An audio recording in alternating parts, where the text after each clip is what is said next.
Welcome students, एक बार फिर से स्वागत है आपका आरपीएस की ऑनलाइन क्लासेस में।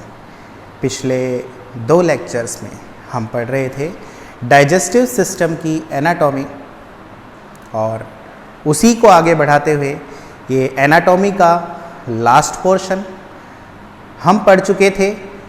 आमाशय तक की संरचना, आगे का संपूर्ण भाग कहलाता है आंत्र, और आपको बताया था कि आंत्र जो है वो डाइजेस्टिव सिस्टम अर्थात पाचन तंत्र का, या यूँ कह दें कि आहार नाल का सबसे ज़्यादा बड़ा और लंबा भाग है। तो स्टार्ट विद इंटेस्टाइन यानी कि आंत्र।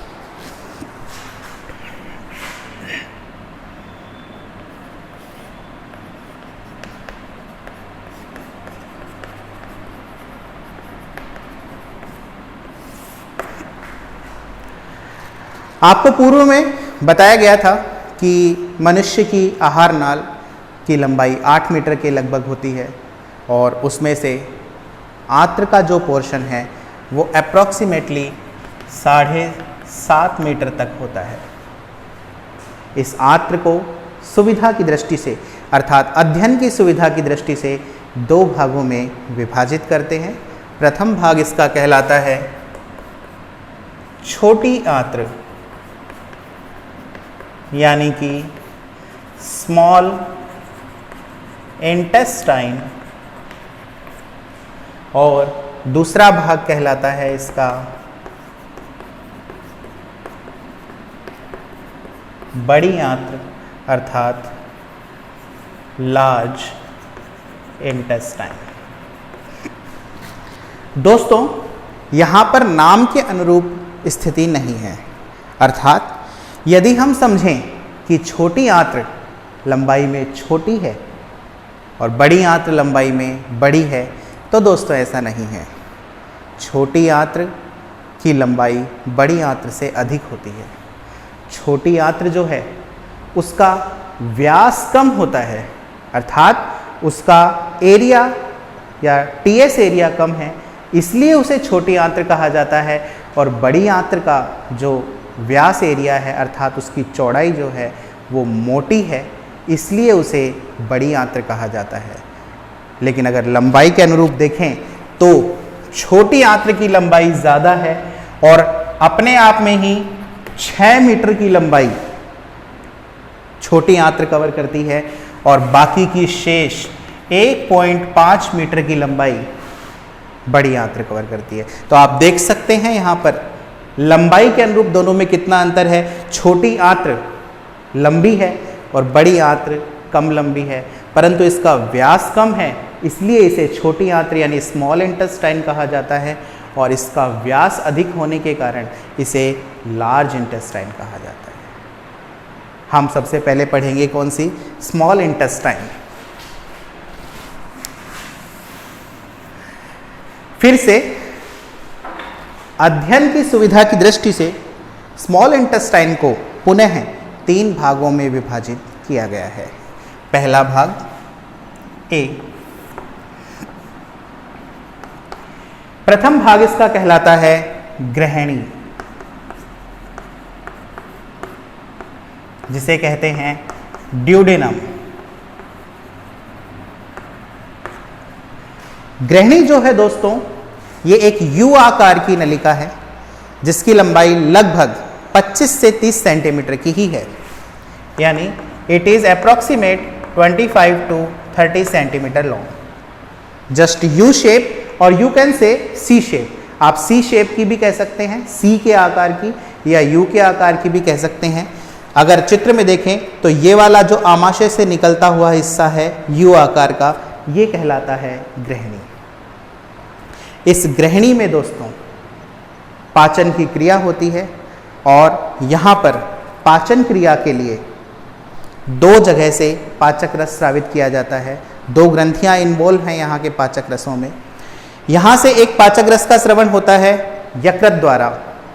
यकृत स्रावित करता है पित्तरस। यकृत द्वारा स्रावित पाचक रस को कहा जाता है पित्तरस, और यकृत इसे स्रावित करके एक छोटे थैलेनुमा संरचना में संग्रहित कर देता है, और इस संग्रहित करने वाली संरचना को कहा जाता है पित्ताशय। पित्त का आशय अर्थात पित्त को कलेक्ट करने वाली, संग्रहित करने वाली संरचना। गॉल ब्लैडर, इंग्लिश में इसे गॉल ब्लैडर कहते हैं, अर्थात यकृत पित्तरस स्रावित करके और संग्रहित कर देता है पित्ताशय के अंदर।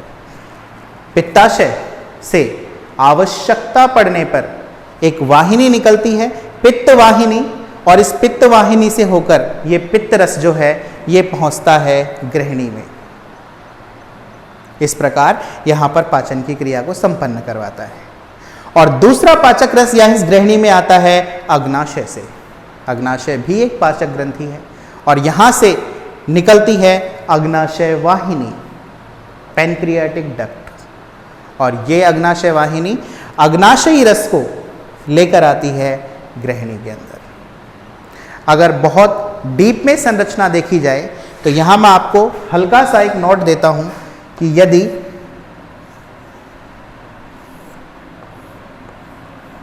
ये आपकी ग्रहणी है तो यहां पर ये यकृत से या यूं कहो पित्ताशय से आ रही है पित्त वाहिनी, और ये इधर से ये आ रही है अग्नाशय से अग्नाशय वाहिनी। ये दोनों वाहिनियां मिलकर यहां पर एक कॉमन डक्ट बनाती हैं, यानी कि दोनों एक साथ मिल जाती हैं और फिर एक फूली हुई संरचना में कन्वर्ट हो जाती हैं। इस फूली हुई संरचना को बोलते हैं ampulla of water. Ampulla of water, यानी कि या आप यूं भी कह सकते हैं हिपेटो पैनक्रियाटिक एम्पुला, यकृत पित्ताशय एम्पुला। ये जो संरचना है इस पर एक स्फिंक्टर अर्थात एक अवरोधनी पेशी पाई जाती है जिसे बोलते हैं स्फिंक्टर ऑफ ओडाई। ओडाई की स्फिंक्टर पाई जाती है, अर्थात यहां से आने वाला पित्तरस और यहां से आने वाला अग्नाशयी रस इस एम्पुला में से होकर गुजरता है, परंतु यहां एक अवरोधनी पेशी है जो इसे रोक कर रखती है, अर्थात आवश्यकता अनुसार ही ग्रहणी के अंदर स्थानांतरित करती है। आवश्यकता से अधिक पित्तरस और अग्नाशयी रस ग्रहणी में स्थानांतरित नहीं होता। एक और स्फिंक्टर है जो केवल पित्तवाहिनी के ऊपर पाई जाती है।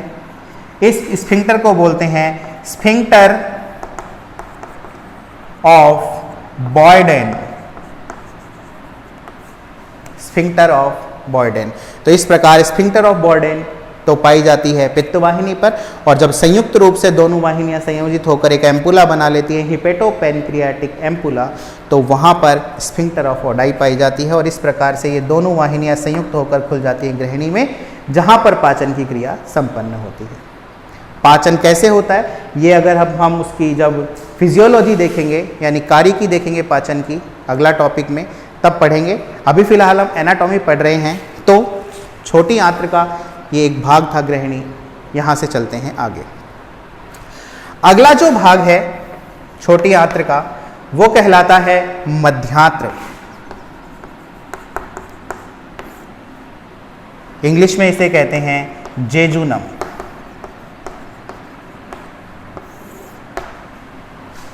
आपने देखा छोटी आंत्र की लंबाई लगभग 6 मीटर है मनुष्य में, जिसमें से ग्रहणी वाला पोर्शन जो सी आकार का या यू आकार का है केवल मात्र 25 से 30 सेंटीमीटर लंबाई का है। यहाँ आता है दूसरा भाग मध्यांत्र, और ये जो मध्यांत्र वाला भाग है ये लगभग 2 मीटर की लंबाई कवर करता है, या यूं कह दें 2.25 मीटर की लंबाई कवर करता है। मध्यांत्र वाला जो भाग है यहाँ पर भोजन का जो शेष बचा हुआ पाचन है, हम देख रहे हैं पाचन की क्रिया पहले मुखगुहा में हुई, मुखगुहा के पश्चात ग्रसनी और ग्रसिका आई। ग्रसनी और ग्रसिका में कोई पाचन की क्रिया नहीं होती है, वहाँ केवल श्लेष्म स्रावित करने वाली ग्रंथियाँ पाई जाती हैं, वहाँ पर कोई पाचक ग्रंथि भी उपस्थित नहीं होती है। उसके पश्चात भोजन पहुँचता है आमाशय में। आमाशय में पाचन की क्रिया होती है, 2 कपाट पाए जाते हैं, भोजन का मंथन होता है, जठर रस स्रावित किया जाता है, और उसके पश्चात पाचन होता है ग्रहणी में। ग्रहणी तक आते आते भोजन का लगभग 90% ऑफ डाइजेशन यानी 90% तक पाचन की क्रिया संपन्न हो जाती है। तो बचा केवल मात्र 10%, यानी कि जो शेष बच गया, कुछ और कॉम्प्लेक्स कंपोनेंट बच गए हैं, उनका शेष बचा हुआ पाचन वो होता है मध्यांत्र में। और यहाँ कोई पाचक ग्रंथि नहीं है, केवल आंत्र के द्वारा ही पाचक रस स्रावित किया जाता है और वो ही बचे हुए भोजन का निशेष बचा हुआ पाचन संपन्न करता है। तो इस प्रकार ये 2.25 मीटर का जो भाग है ये मध्यांत्र का है। तो यहाँ शेष बचा हुआ पाचन संपन्न हो जाता है। छोटी आंत्र का ही तीसरा भाग जो है वो हमारे यहाँ पर कहलाता है क्षुद्रांत्र। इंग्लिश में इसे कहते हैं इलियम। और ये क्षुद्रांत्र वाला जो भाग है इलियम, ये लगभग 3 मीटर की लंबाई का होता है। यानी कि अगर आप देख रहे हैं तो 3 और 2 5, यानी 5.25 5.5, अप्रोक्सीमेटली 6 मीटर ऑफ लेंथ यहां पर कवर हो गई है। तो ये जो आखिरी भाग है, जो सबसे लंबा भाग है छोटी मात्र का, इस भाग में पाचन की क्रिया नहीं होती है। इस भाग में केवल होता है पचित जो भोजन आया है उसका अवशोषण। हम शुरुआत में बात कर रहे थे कि पाचन की क्रिया का उद्देश्य ही ये है कि भोजन को उसके इतने सरलतम स्वरूप में लेकर आना जिससे हम उसका अवशोषण कर सके और उससे ऊर्जा की प्राप्ति कर सके। तो यहाँ पर आपका पाचन संपन्न हो गया है और पाचन संपन्न होने के बाद क्षुद्रांत्र वाला जो भाग है, जो सबसे लंबा भाग है छोटी आंत्र का, वहाँ पर उस पचित भोजन को अवशोषित करके रक्त में डाला जाता है। और यहाँ पर अवशोषण की क्रिया ज़्यादा से ज़्यादा हो सके इसलिए क्षुद्रांत्र वाले भाग में पाए जाते हैं वलन एवं रसांकुर, टिफ्लोसोल्स और विलाई। ये वलन और रसांकुर जो हैं ये अवशोषण सतह का क्षेत्रफल बढ़ा देते हैं। अर्थात इन दोनों संरचनाओं की वजह से जो आपका 3 मीटर की क्षुद्रांत्र है वो अपना क्षेत्रफल और अधिक बढ़ा लेती है।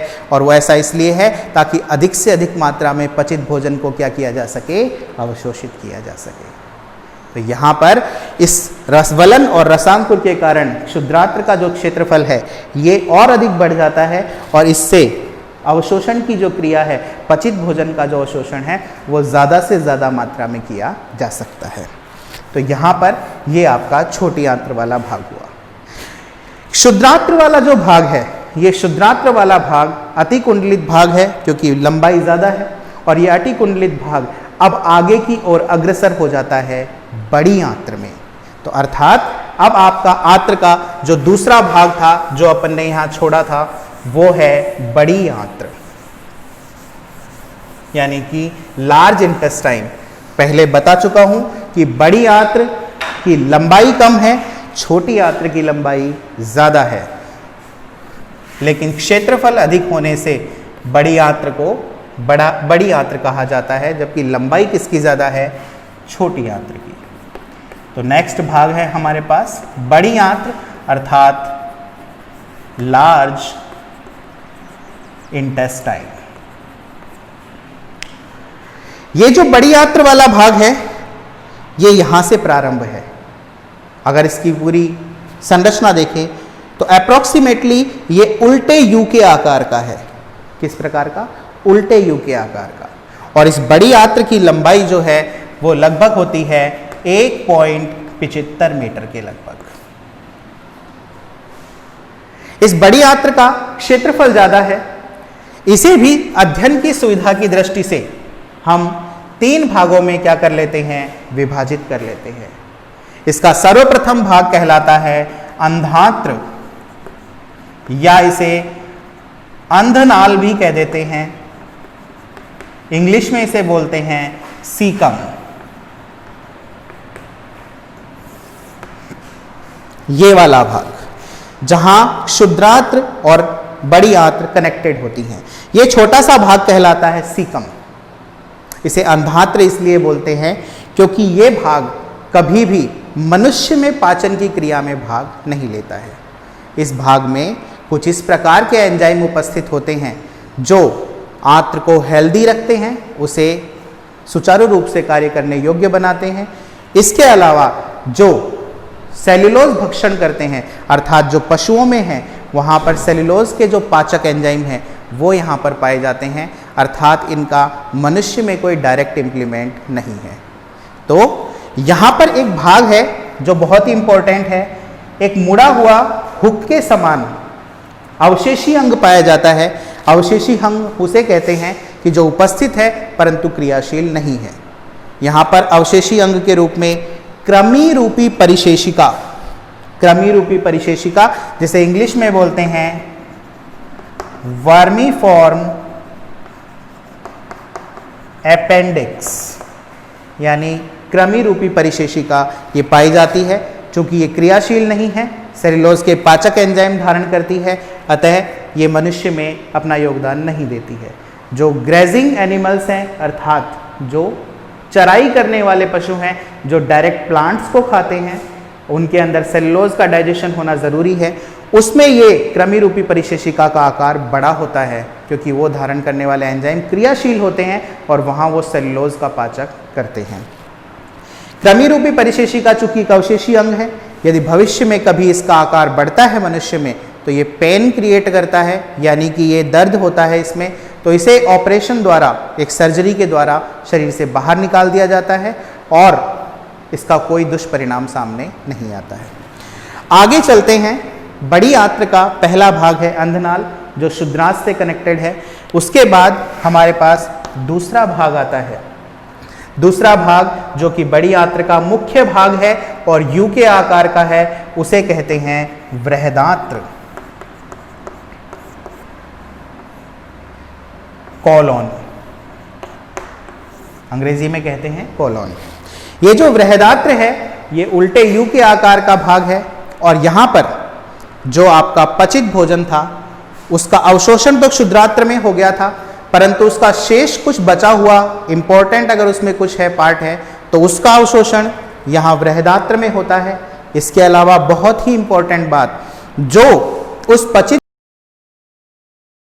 उस जल का अवशोषण बृहदांत्र में किया जाता है, अर्थात जो हम अपशिष्ट पदार्थ त्यागेंगे उसमें से वाटर को रिटेन करना, अर्थात जल को अवशोषित करना, वो कार्य किया जाता है बृहदांत्र के अंदर। तो यहाँ बृहदांत्र जो है उल्टे यू के आकार की संरचना है, ये मुख्य भाग है, यानी लगभग 1 मीटर की लंबाई का भाग यही होता है। इसके अंदर कुछ छोटे छोटे इस प्रकार के पाउचेज यानी कि पोटली नुमा संरचनाएं हैं, इनको बोला जाता है हॉस्ट्रा। ये जल अवशोषण में महत्वपूर्ण योगदान निभाती है और इनके बीच में कुछ अनुप्रस्थ पट अर्थात बैंड पाए जाते हैं। इन बैंड को कहा जाता है टीनी। तो ये हॉस्ट्रा और टीनी महत्वपूर्ण संरचना है बृहदांत्र की, जहाँ पर पचित भोजन में से अपशिष्ट पदार्थ से पूर्व जो जल है उसे पुनरावशोषित किया जाता है। ये जो हॉस्ट्रा है और टीनी है, ये बाहर से देखने पर कुछ इस प्रकार दिखाई देते हैं कि मानो एक फूले हुए गुब्बारे पर रबर बैंड कस दिए हों। तो इस प्रकार से आपको बृहदांत्र बाहर से दिखाई देती है। आगे चलते हैं। बड़ी आंत्र का तीसरा भाग जो है वो कहलाता है मलाशय, यानी कि रेक्टम। मलाशय जो है ये अपशिष्ट पदार्थ को, अर्थात अब पूरी तरह से जो अवशोषित हो चुका है, जिसमें से लाभदायक पदार्थों को अवशोषित कर लिया गया है और जिसमें से जल को भी अवशोषित कर लिया गया है, उसके पश्चात जो वेस्टेज अर्थात जो अपशिष्ट पदार्थ बचा है उसे अल्प समय के लिए संग्रहित जहाँ किया जाता है, वो संरचना कहलाती है मलाशय। ये थोड़ी दानेदार सी संरचना है और इसमें अल्प समय के लिए अपशिष्ट पदार्थों को संग्रहित किया जाता है। ये मलाशय खुलता है गुदा के अंदर और यहाँ गुदा से होकर हमारा जो मल है उसे त्याग कर दिया जाता है। ध्यान रखना, मल का बहिक्षेपण अर्थात मल को बाहर त्यागना एक पूरी तरह से ऐच्छिक क्रिया है, जिस पर स्फिंक्टर अर्थात अवरोधनी पेशी का नियंत्रण होता है। गुदा द्वार पर अवरोधनी पेशी पाई जाती है, जिस पर प्रतिवर्ती क्रिया का नियंत्रण होता है, अर्थात हमें जब मल त्याग की इच्छा होती है तो उसके पश्चात गुदा द्वार से होकर मल को बाहर त्याग दिया जाता है। तो यहाँ आपका आहार नाल की एनाटॉमी का पोर्शन फिनिश होता है। अब हमने पाचन तंत्र के अंदर दूसरा भाग और देखा था। आहार नाल के पश्चात अगला भाग था पाचक ग्रंथियां। एनाटॉमी पढ़ रहे हैं तो एनाटॉमी कंप्लीट होने के लिए आपको पाचक ग्रंथियों का अध्ययन भी करना होगा। हमारे यहाँ पर हम पाचक ग्रंथियां अगर लें, यानी कि डाइजेस्टिव ग्लैंड्स, तो हम पाचक ग्रंथियों में 3 ग्रंथियां कवर करते हैं। एक है लार ग्रंथि, यानी कि सैलाइवरी ग्लैंड्स,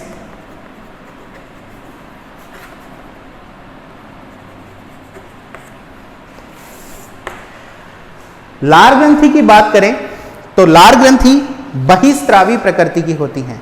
ग्रंथियां 2 प्रकार की होती हैं, अंतःस्रावी और बहिस्रावी।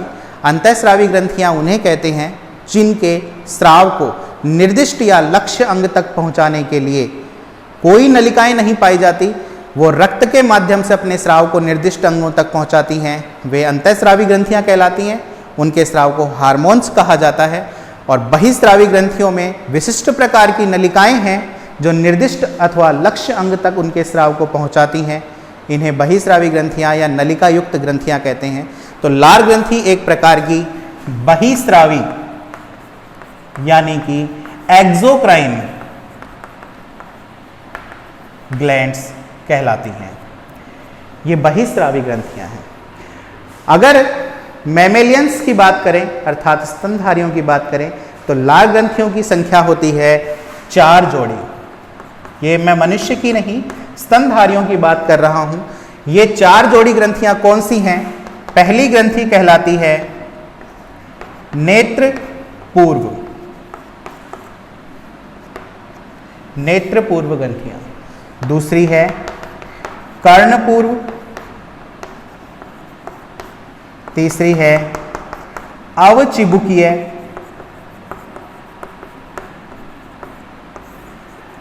और चौथी है अधोजिह्व।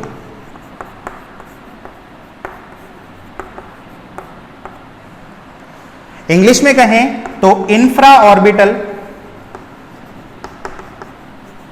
ये जो ग्रंथियां हैं आई ऑर्बिट अर्थात नेत्र कोटर के ठीक ऊपर जोड़ी में पाई जाती हैं, एक इधर और एक इधर, इसलिए इन्हें नेत्र पूर्व या नेत्र कोटरीय ग्रंथियां कहते हैं। ये जोड़ी में हैं अर्थात नंबर है इनका 2। ये ग्रंथियां मनुष्य में नहीं पाई जाती हैं, अर्थात ये मनुष्य में अनुपस्थित होती हैं। तो ये कह सकते हैं कि मनुष्य में केवल 3 जोड़ी लार ग्रंथियां उपस्थित हैं, कर्णपूर्व, अवचिबुकीय और अधोजिह्व। ये नेत्र पूर्व या नेत्र कोटरीय जो ग्रंथियां हैं ये मनुष्य में नहीं पाई जाती, परंतु स्तनधारी प्राणियों में पाई जाती हैं। दूसरी कर्णपूर्व है, इसे कहा जाता है पैरोटिड ग्लैंड, और ये कर्ण के दोनों ओर इस समय कर्ण के समीप यहाँ पर उपस्थित होती हैं, जोड़ी में पाई जाती हैं। ये भी इनकी नलिका जो है ये कृंतक दांतों के समीप खुलती है। जो हमारे दंत मैंने बताए थे उसमें कृंतक दांतों के समीप इनकी नलिकाएं खुलती हैं और ये कान के पास जोड़ी में पाई जाती हैं। नंबर 3 है अवचिबुकीय यानी कि सबमैंडिबुलर, और ये सबमैंडिबुलर जो ग्रंथियां हैं ये जबड़े के संयोजन स्थल के दोनों ओर पाई जाती हैं, एक इधर और एक इधर। इनकी जो नलिका है वह मुख गुहा की फर्श पर खुलती है। और लास्ट वाली है अधोजिह्व यानी सबलिंगुअल, और इन सबलिंगुअल ग्लैंड्स की संख्या है भी जोड़ी में है। ये जिह्वा के नीचे पाई जाती हैं और वहीं पर खुलती हैं, अर्थात इनकी नलिकाएं जिह्वा के नीचे खुलती हैं। तो इस प्रकार मनुष्य में 3 जोड़ी लार ग्रंथियां उपस्थित हैं, पैरोटिड ग्लैंड, सबमैंडिबुलर और सबलिंगुअल। तो ये 3 जोड़ी लार ग्रंथियां मनुष्य में, और अगर पूरे मैमेलियन ग्रुप में अर्थात स्तनधारियों में देखें तो 4 जोड़ी लार ग्रंथियां उपस्थित होती हैं। इनमें एक नेत्र कोटरीय या नेत्र पूर्व ग्रंथि भी पाई जाती है। तो ये हमारे पास लार ग्रंथियां हैं। लार ग्रंथियां स्रावित करती हैं एक क्षारीय तरल जिसे कहा जाता है लार। इस लार के अंदर उपस्थित है लाइसोजाइम। लाइसोजाइम एक ऐसा सब्सटेंस है जो भोजन में आए हुए विषाक्तता अर्थात जीवाणुविक संक्रमण को समाप्त करता है। इसके अलावा ये लाइसोजाइम उस भोजन को सड़ने से भी बचाता है। लार में इसके अतिरिक्त जल की मात्रा उपस्थित है और एक पाचक एंजाइम उपस्थित है जो स्लाइटली बेसिक अर्थात अल्प क्षारीय माध्यम में अपनी क्रिया करता है। उस एंजाइम को बोलते हैं टायलिन या लारीय एमाइलेज। ये जो एंजाइम है ये लार में उपस्थित होता है और ये लारीय एमाइलेज एंजाइम जो है हमारे अंदर स्टार्च का डाइजेशन करता है हल्के क्षारीय माध्यम में। तो ये एक पाचक ग्रंथि है जो मुख गुहा में कार्य करती है, लार ग्रंथि। इसके अलावा दूसरी जो ग्रंथि है वो है हमारे पास यकृत।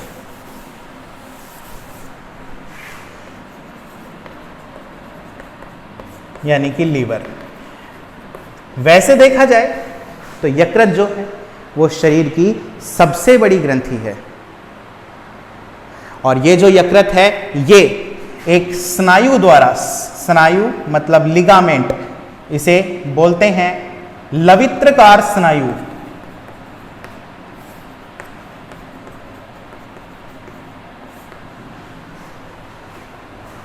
फैल्सीफॉरम लिगामेंट। इस लवित्रकार स्नायु के द्वारा ये जो यकृत है ये यकृत 2 भागों में विभाजित हो जाता है।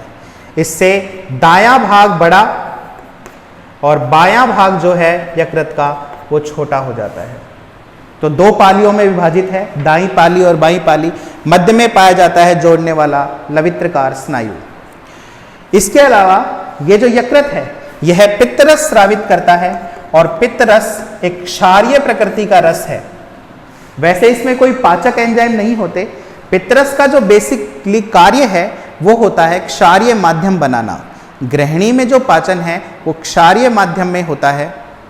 तो यहाँ पर क्षारीय माध्यम बनाने का कार्य किसका है? पित्तरस का।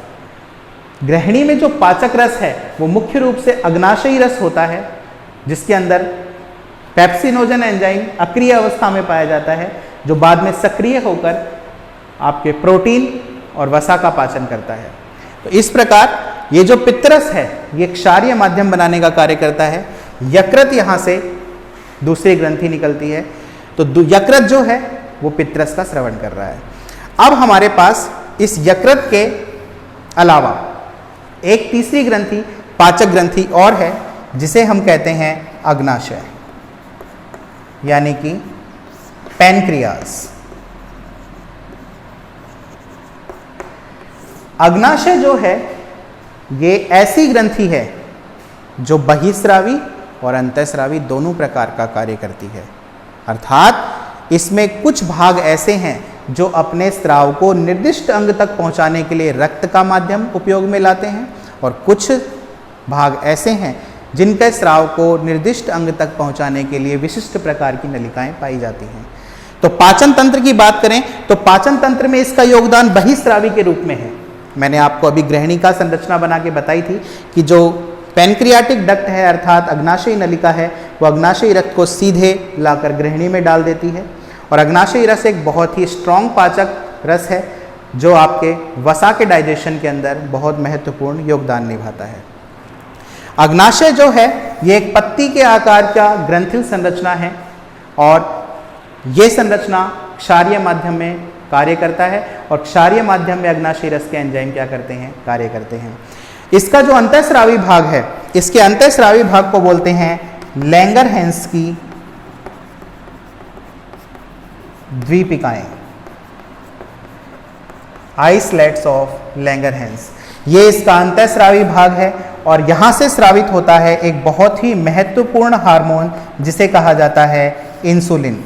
और ये इंसुलिन हार्मोन ब्लड शुगर को कंट्रोल करता है अर्थात रक्त में से शर्करा की मात्रा का नियमन करता है। Anatomy of digestive system. तो ये ओवरऑल एनाटॉमी का पोर्शन है। यहाँ तक आपके लार ग्रंथियाँ और आहार नाल अर्थात जो संरचनात्मक भाग है डाइजेस्टिव सिस्टम का वो कंप्लीट होता है। तो thank you all of you. Please mention करें कि आप इस लॉकडाउन के टाइम में अपनी पढ़ाई सुचारू रूप से रखें, क्योंकि आने वाले समय में समय कम बचेगा, अध्ययन ज़्यादा करना है, अपने ऊपर वर्कलोड बढ़ता चला जाएगा। तो अपने आप को खाली न बैठें। आपकी मदद के लिए ये ऑनलाइन क्लासेस शुरू की गई हैं। प्लीज़ इस वीडियो को ज़रूर देखें और अपनी पढ़ाई को सुचारू रूप से बनाए रखें। तो यहाँ आपकी डाइजेस्टिव सिस्टम की एनाटॉमी की क्लास फिनिश होती हैं। नेक्स्ट वीडियो में हम मिलेंगे फिजियोलॉजी के साथ, यानी कि पाचन की कार्यकी, कि किस प्रकार से विभिन्न भागों के अंतर्गत पाचन की क्रिया संपन्न होती है। Thank you very much.